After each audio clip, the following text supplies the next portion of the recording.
Drop it.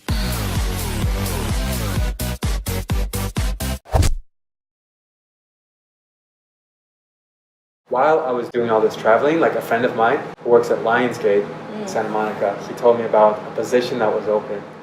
And I was like, maybe it's time. Like maybe this is time for me to at least apply and see what happens. And so I applied. Then I ended up getting the job a year and 3 months after I started at Ernst and Young. So I ended up going for it because I wanted to leave before the next busy season started, if possible.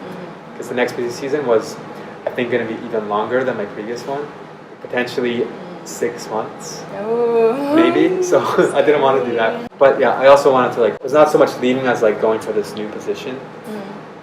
Because Lionsgate is a place I actually wanted to work at for a long time, and finally got this opportunity, so I took it, and I have not regretted taking it. But I also didn't regret going to EY. I don't regret any of it. I really enjoyed it, but definitely, as far as work goes, I'm happier now because it's less stressful. But it's a different career track. So how did you transition from EY to Lionsgate? How did you manage working full-time and interviewing or potentially networking with Lionsgate people? The interview process in this case wasn't as demanding because it wasn't like a recruiting, meet the firms kind of thing. It was really just my friend submitted my resume, which got me an interview with my would-be supervisor. And so I came in, had that interview. And was it a work day? Oh yeah, it was. So that part actually, it was interesting how it worked out because it was on a Friday, I believe. And I was supposed to work that day, and I was I didn't want to tell my supervisor at the time, and my current client. That's the tricky part. Yeah. So I was like, what do I do? Then, thankfully, I started coughing. No, I was actually getting sick. Thankfully, I started coughing. Yeah. That day, the day before, I started coughing and I wasn't taking it or anything. But it showed my, I guess, supervisor that I was actually potentially getting sick. And then I called in the next morning and told her that I was sick, which I actually kind of was, just a little bit. Enough to call in and not come into work, but not enough to miss your interview. Yeah, basically. So it was a good sickness. Yeah. But that's pretty rare. So in other cases, I think sometimes people just call in a sick day without actually being sick and just do that, which I guess that's an option. Yeah. I don't know if you have to provide an explanation in that case. Or you could, I don't know if this is recommended, but could potentially tell your senior that you're applying somewhere else. That's not really recommended. I don't think that's a good move. Okay, yeah, because then it creates an awkward situation with... Yeah, what if you don't get the position and you'll be back and they'll be like, so you can't leave us, huh? Yeah, that's true. Yeah, yeah, I don't think that's a good move. But yeah, so it turned out well in my case. And then once I actually got the offer, then I told my senior hey, I got this offer. Was it awkward? A little bit, but my senior was super nice. She was Did she expect? No, she wasn't expecting. Yeah, but she understood. And I think she was maybe my friendliest senior who I ever worked with. That's nice. So yeah, it was just a good situation. And there was still a lot of work for me to do, and I was supposed to stay in that client for I think 4 weeks. Yeah. But then I gave my 2 weeks notice, so my time was cut 2 weeks short. It was kind of a bummer for the team, but I tried to finish up as much as I could before I left. And it wasn't busy season, so it wasn't the worst case scenario. Yeah. Yeah. They could do without me. I think they managed. Was it difficult for you to say goodbye to people at EY? No. Well, because the nature of how you work there, because I did, at least for me, I didn't have a recurring client that I continued to work at. I would always go from client to client, so I never really settled down anywhere. And that's the case for, I think, a lot of people at EY or in Big Four in general. So, I had friends there, but it wasn't necessarily someone I was working with every day. So, even if I worked somewhere else, I still lived in the city, so I could still hang out with them. It wouldn't really change it. So it just worked out. So 2 weeks notice, and then you start your job at Lionsgate. And how was that transition, from EY to Lionsgate? So the transition itself was a bit tricky because there was still a lot of work that I needed to do before I left. Not just for that current client, but for an inventory count I was doing. Which you were was a staff 2 at that time, right? Yeah. I thought inventory counts were mostly for staff 1s, or is that not the case? I think so, but I just kind of became an inventory count person. I think because I was unassigned so much, my schedule was always inventory available. count person. Yeah, and so because I got that experience, they just took me back again and again, which was unfortunate because inventory counts are not my best thing, or at least they were one of the most stressful parts of the job for me because there are just so many things you have to take care of in that one day you're at the warehouse. And then all this documentation afterwards. So I actually ended up not finishing the documentation for one of the inventory counts I had to do before I left. I did the best I could. It's just there was... Who finished it for you? I don't know. I just gave it to my senior and said, hey, sorry, I couldn't finish. They said it's okay. So that's not an ideal what situation. else would they do? No, you have to stay. Yeah. But then, so that was just stressful that last couple of weeks. And at the same time, I just moved into a new apartment, like that same day, or like the week before I left. Wow. So it was stressful. Many things at once. Yeah. But once I got onto Lionsgate, then it was like really good, because then I was like back into like training mode, and workload was a lot lighter and all of that. Knowledge-wise, do you feel like you were more prepared because of EY than like other candidates? Yeah, well, it was only between me and one other person for that position. I don't know how good the other person was, but I think I had more experience than they did. I think if anything, there's like two things that I learned that really helped me like in this new job. One thing would be just like in general working with people.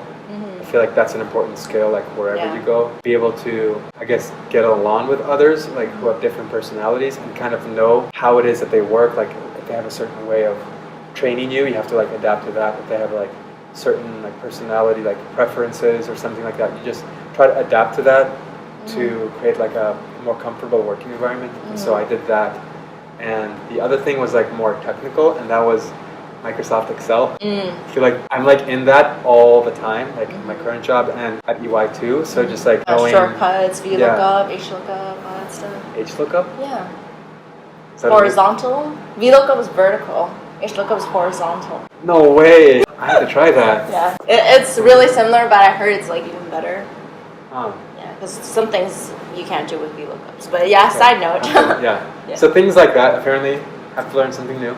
But yeah, other than that, like, it was definitely helpful, because even though I was trained, there was a lot that I kind of had to figure out on my own, so to speak, or in order to improve the processes, like our monthly and quarterly reporting. Yeah. Like, it helped for me to like be comfortable with Excel, so I could play around with it and make the reports the way like they should be, to be like the most clear. Yeah. And so that definitely helped to have that know-how. As far as accounting knowledge, it kind of helped to give context, but I feel like that wasn't as important. So still a lot of new things when you land your job at Lionsgate. As far as accounting? Yeah. Not really. Because I'm like in a very like specific area where I deal with inventory, expenses, and revenue, and it helps to know the accounting behind that to provide context. But at the end of the day, it's like just super technical, like very specific like reports that we need to send out, and understanding the flow of the reporting itself, I think, is more important than the accounting behind it. But of course, like my boss would tell me like the accounting is important too, which it is, but more like for big picture. Yeah. But it's more like to improve processes or to help me understand something in case something is off, that I would be able to pick it up. But as far as like the day-to-day like technical processes, the accounting is less important. Unless it's the case that it's just like so ingrained into my understanding now that I don't even think about it. But it's still like very basic stuff, at least in my case. That's not always the case. So did you ever think that you were like overqualified for your current job? A little bit. I think it depends on the circumstances. Like lately I've kind of felt overqualified because things have been like flowing like really smoothly, to where sometimes I'm just like running out of work to do, and I just have nothing to do. So I'm like, like what do I do? Maybe I can make this one report look more pretty or something like that. But if that's not always the case, like we were also implementing a new accounting procedure, and to do that, like there was a lot that we had to figure out, and my boss was kind of like leading me through that. But a lot of it was like my responsibility. So I had to figure out in some cases like what is the best way to present this? How do we fix this problem or something like that? To where I had to have like a pretty, I guess, like high level of understanding. Maybe not so much accounting, but just like being able to work in like technical things in Excel and stuff like that, and have like critical thinking, I think was super important. So in that case, like I was using everything I had and didn't feel overqualified. How's the room for like upward movement? Because I know that for Big Four, you're pretty much guaranteed a promotion up until manager. But how about for Lionsgate, or let's say any like non-public accounting position? Yeah, so that is not as good. At Lionsgate or just any private company in general, like in terms of upward mobility. At least it's more of a challenge, and I came into that like knowing that, and that's just like the career choice that I took, where I knew if I stayed at EY, like I could continue to get promoted, but that's not something like I personally wanted for myself. So I was okay with like basically making it more difficult for me to progress in my career, because when I switched to Lionsgate, I remained as like a staff accountant, and there's no expectation for like motion from there. Where I'm hoping that like soon I'll get promoted to like, I don't know what the next step is, like senior accountant or something like that, or like every year like I'll still get like a raise and such. But when you work in private, I guess sometimes if your team is too small, the only way to move up without waiting for somebody else to leave or retire is like to find a new position. So either within the company, like in a different department, or apply somewhere else, like in a different company. That would hopefully be like a higher level, but then you have to take your career progression like your own hands, so to speak, rather than like going through the career track of EY. But I'm like okay with that, with not really like having as like a sure path for progressing my career, because at the moment I'm not as career oriented.